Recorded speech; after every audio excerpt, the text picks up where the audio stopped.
mereka berkomitmen investasi sebesar 10 miliar US dollar atau 10 miliar US dollar. Masya Allah, subhanallah, rezeki apa ini ya, Allahu Akbar. Hai semuanya, kita saat ini telah menyaksikan bagaimana kiprah gemilang diplomasi Indonesia yang dipimpin oleh Presiden Prabowo Subianto. Dalam 2 pekan terakhir, beliau sukses mengukir sejarah dengan membawa pulang komitmen investasi yang terbesar sepanjang sejarah. Bahkan, Wow, komitmen investasi terbesar dalam sejarah, guys. nilainya melebihi hasil kunjungan Presiden Jokowi dalam periode yang sama dan negara yang sama. Lantas, apa saja yang telah dicapai dalam perjanjian tersebut? Dan bagaimana dampaknya bagi ekonomi Indonesia? Tanpa banyak basa-basi, mari kita bahas lebih dalam lagi. Dalam lawatan maraton ke 5 negara, Presiden Prabowo berhasil mencetak sejarah baru bagi diplomasi ekonomi Indonesia, mulai dari Cina, Amerika, bahkan hingga Inggris. Setiap pertemuan tidak hanya menjadi ajang diplomasi biasa, tetapi juga membuahkan hasil yang melebihi target, sebuah bukti kepercayaan dunia terhadap stabilitas dan potensi ekonomi negara kita. Nah, berikut detail komitmen investasi yang berhasil diraih dari beberapa negara. Yang pertama yaitu Cina. Cina telah menjadi mitra utama dalam mendukung pembangunan ekonomi Indonesia dalam beberapa dekade ini. Nah, yang terbaru, mereka berkomitmen investasi sebesar 10 miliar US dollar atau 10 miliar US dollar. Masya Allah, subhanallah, rezeki apa ini ya, Allahu Akbar. setara 158 triliun rupiah. Investasi ini mencakup berbagai sektor strategis seperti manufaktur, yang fokus mengembangkan sektor industri untuk meningkatkan daya saing produk Indonesia di pasar global. Kemudian ada juga di sektor kesehatan, dalam lingkup teknologi dan infrastruktur modern, guna mendukung pelayanan kesehatan di tanah air. Yang ketiga, yaitu berfokus pada pengolahan bahan mentah atau hilirisasi, yang menjadikan produk bernilai tambah dan meningkatkan ekspor Indonesia. Yang berikutnya ada juga keuangan, yaitu dukungan pendanaan bagi sektor strategis melalui perjanjian kerjasama antara perusahaan Indonesia dan mitra-mitra yang ada di Cina. Kesepakatan ini telah tercapai melalui kolaborasi yang intens antara Kamar Dagang dan Industri Indonesia atau Kadin, serta Komite Tiongkok yang melibatkan sekitar 20 perusahaan besar dari kedua negara. Nah, negara yang berikutnya yaitu dari Inggris. Mereka berkomitmen untuk berinvestasi sebesar 8,5 miliar US dollar atau sekitar 134,94 triliun rupiah. Tadi yang Cina itu lebih banyak ya kan, kayak ini di Inggris. Sebagian besar investasi ini datang dari British Petroleum dengan kontribusi sebesar 7 miliar US dollar. Total Ini oil and gas ya? mereka sudah komit investasi 8,5 miliar dolar. Dari 7 miliar BP, 1,5 miliar dari beberapa perusahaan lain. Jadi cukup produktif lah. BP berkomitmen untuk mendukung transisi energi bersih di Indonesia. Proyek-proyek energi bersih yang mencakup pengembangan energi terbarukan untuk mempercepat target Indonesia solar, dalam tenaga mencapai solar. target net zero emission. Sedangkan di sektor lain, sebesar 1,5 miliar US dollar berasal dari berbagai perusahaan yang ada di Inggris yang tertarik berinvestasi di bidang teknologi, infrastruktur, dan pengembangan kapasitas lokal alias fokus pada pendidikan, bos. Kepercayaan pelaku bisnis dari Inggris terhadap Indonesia terlihat dari minat mereka untuk memperluas kehadiran di pasar lokal dan didukung oleh stabilitas ekonomi dan kebijakan ramah investasi. Nah, yang ketiga, yaitu dari negeri Paman Sam US. alias Amerika Serikat. Amerika Serikat. Komitmen investasi yang difokuskan pada transisi energi bersih Joe Biden ini kenapa ya? dengan nilai total sebesar 239,5 juta US dollar atau setara dengan 3,77 triliun. Dukungan ini meliputi energi geotermal dan PLTA, yaitu pembangunan pembangkit listrik tenaga panas bumi dan pembangkit listrik tenaga air yang didanai oleh United States Trade of Development Agency. Nah, di antara investasi tersebut, komitmen sebesar 6 juta hingga 10 juta US dollar diperuntukkan untuk mengembangkan jaringan mini hibrida energi terbarukan di 5 lokasi. Proyeksi ini bertujuan untuk mengurangi ketergantungan pada diesel dan menggantikannya dengan energi ramah lingkungan. Namun, meskipun hanya ada 3 negara yang terus terang menyebutkan nilai dalam komitmennya, tetapi masih ada 3 negara baru yang mempunyai potensi besar dapat berkontribusi pada negara kita atau berinvestasi di negara kita. Suka apa ya, image yang dibawakan oleh Pak Prabowo ini dengan apa, pecinya. Kalau dekat Malaysia kita panggil songkok, dia membawa identitas negara Indonesia itu dan kebudayaan kita. Kalau di Malaysia panggil songkok lah pecinya itu. Walaupun pergi ke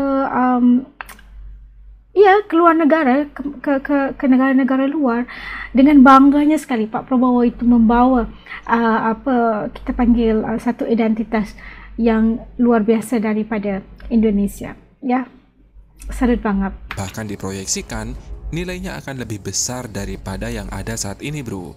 Yang pertama yaitu Peru. Peru dan Indonesia juga ya telah sepakat untuk menyelesaikan persetujuan kemitraan ekonomi komprehensif dalam waktu 6 bulan ke depan. Kesepakatan ini akan delegasi Indonesia tuh semuanya pakai peci, pakai songkok ya. Ingat cuma Pak Prabowo, tapi semua delegate itu memakai peci. Mantap guys. Mencangkup perdagangan barang atau menghapus tarif hambatan non-tarif untuk memperluas akses pasar. Yang kedua yaitu perdagangan jasa, menjamin akses yang lebih kondusif bagi penyedia jasa pada kedua negara. Dan yang terakhir atau yang ketiga yaitu berbentuk investasi, bos. Dalam konteks ini memberikan perlindungan dan mendorong investasi untuk mendukung pertumbuhan ekonomi bersama. Nah, negara berikutnya yaitu Brazil. Brazil mempunyai ciri khas atau mirip dengan negara kita. Nah, kesepakatan dengan mereka yaitu berfokus untuk menarik investasi untuk program hilirisasi yang digagas oleh pemerintah Indonesia. Brazil telah menunjukkan minatnya dalam mendukung pengelolaan 26 komoditas strategis seperti kelapa sawit, mineral, dan produk pertanian lainnya guna meningkatkan nilai tambah produk ekspor Indonesia. Komitmen ini juga menjadi langkah strategis untuk memperkuat kerjasama bilateral antara Indonesia dan Brazil dalam menghadapi tantangan global di sektor komoditas. Nah, yang terakhir yaitu negara bestinya Bapak Jokowi. Siapa lagi kalau bukan Uni Emirat Arab. Uni Emirat Arab menjadi tujuan terakhir Presiden Prabowo dalam lawatan politiknya. Kunjungan ini diharapkan dapat mempererat hubungan strategis di bidang investasi atau menarik modal untuk proyek infrastruktur dan energi terbarukan. Karena sebagaimana kita ketahui, Uni Emirat Arab adalah negara Timur Tengah yang paling getol atau yang paling depan dalam mengembangkan teknologi energi terbarukan, bos. Selain itu, Uni Emirat Arab telah menjadi mitra penting bagi Indonesia terutama di bidang energi dan pembangunan berkelanjutan sejak era Presiden Jokowi. Dan hasil kunjungan ini akan melengkapi pencapaian besar yang telah diraih bersama dalam 2 dekade terakhir. Kesepakatan ini juga diharapkan dapat meningkatkan perdagangan bilateral serta membuka peluang investasi baru antara Indonesia dan negara-negara tersebut. Mungkin sampai di sini ada yang bertanya, mengapa ini penting? Jawabannya, komitmen investasi seperti ini menunjukkan bahwa dunia saat ini telah melihat Indonesia sebagai mitra yang stabil, kompetitif, dan strategis. Dengan kepercayaan ini, peluang untuk menciptakan lapangan kerja dan mendorong inovasi teknologi dan memperkuat ekonomi nasional semakin besar. So, ini adalah antara intipati yang sangat penting sebenarnya bagi membolehkan investasi atau para investor masuk ke satu-satu negara. Kepercayaan mereka itu penting bagi membolehkan mereka itu mau setuju kan investasi ke sesebuah negara. Dan ternyata ini yang dilakukan oleh Pak Prabowo. Selepas saja dilantik sebagai Presiden Republik Indonesia, dia terus menjalankan kunjungan kepada negara-negara yang lain bagi membolehkan kerjasama itu terwujudkan. Kerana kalau tidak ada kunjungan atau tidak ada kita kata lawatan seperti ini, mungkin tidak ada kepercayaan untuk negara luar untuk masuk dan berinvestasi di dalam sesebuah negara. Dan ternyata apa yang dilakukan oleh Pak Prabowo ini luar biasa. Dan negara-negara itu bukan negara-negara yang kerjasama yang dibuat itu bukan negara yang kaleng-kaleng ya, semua negara-negara yang juara dalam ekonomi dan sebagainya. Ini adalah satu masa depan, pandangan masa depan yang baik buat Indonesia seluruhnya, insyaAllah.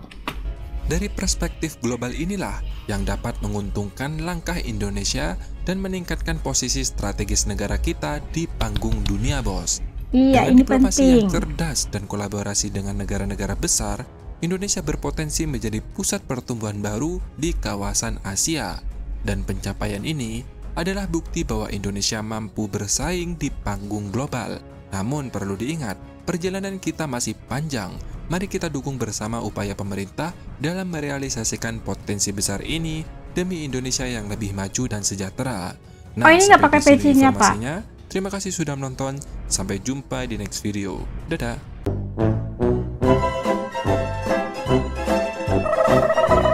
Nah, itu tadi kita saksikan bagaimana yang telah dilakukan oleh Pak Prabowo, dan kita dapat menyaksikan, ya, ini perancangan yang sangat bagus dan memberikan pastinya impact yang sangat baik, bukan hanya kepada kerajaan Indonesia tapi seluruhnya, terutama lowongan kerja atau peluang pekerjaan yang lebih banyak yang bakal ada di Indonesia kerana kemasukan investasi daripada negara-negara luar, kerana kepercayaan mereka terhadap kepimpinan, kestabilan, keamanan sesebuah negara, barulah boleh adanya kepercayaan negara luar untuk berinvestasi dalam sesebuah negara. Dan ternyata di bawah kepimpinan Pak Prabowo sudah mendatangkan hasil yang menampakkan hasil yang sangat baik dan membawa nilai investasi yang terbesar dalam sejarah, dan itu hampir 300 triliunan, dan itu bukan sesuatu angka yang kecil, tapi pastinya akan membawa perubahan dalam dampak ekonomi, dan kestabilan itu